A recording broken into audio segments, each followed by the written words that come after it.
அனைவருக்கும் வணக்கம். என்னுடைய வீழ்ச்சி ஆணவத்தின் தோல்வியா, தர்மத்தின் வெற்றியா? ராமர் மந்திர வில்லால என்னை குத்திட்டாரு. அதனால நான் கீழே விழுந்துட்டேன்.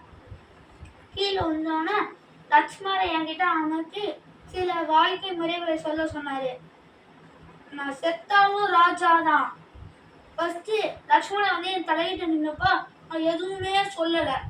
அப்புறம் பணிவா என் காலுகிட்ட இன்னைக்கு நான் சொன்னேன்.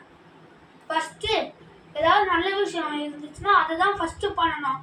கெட்ட விஷயத்த எவ்வளோ லேட்டா பண்ண முடியுமோ அவ்வளோ லேட்டா பண்ணணும். இப்ப நான் சீத்த தேவியை தூக்கிட்டு வந்தேனா, அது ராமர் இருக்கும்போது நான் தூக்கிட்டு வந்திருந்தா இங்க நடக்கிறதே வேற. ரெண்டாவதா, உன்னோட எளிமைய நீ கீழ்த்தனமா நினைக்க கூடாது.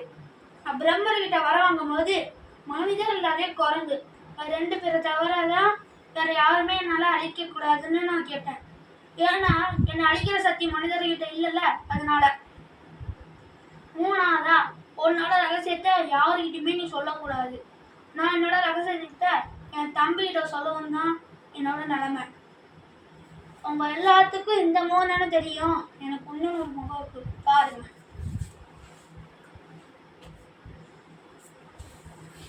நான் சிறந்த சிவபக்தன். நல்ல மருத்துவம் பார்ப்பேன், ஜோசியம் பார்ப்பேன், நல்ல வீணையை வாசிப்பேன். ஒரு தடவை நான் சிவன் கிட்ட வாசிச்சப்ப அவரே மனம் மயங்கி எனக்கு வரம் கொடுத்தாரு. அந்த கர்ப்பத்துல நான் மூலோகத்தையும் ஆழ்ந்தேன். ஒரு நாள் நாரதர் உன்னையும் விட ஒரு சாதாரண முனிவர் உன்னையோட நல்லா வாசிப்பாரு அப்படின்னு சொல்லவும், என்னையே தவறையா, யார் அவர் அப்படின்னு நான் ரொம்ப கோபத்தோட கேட்டேன்.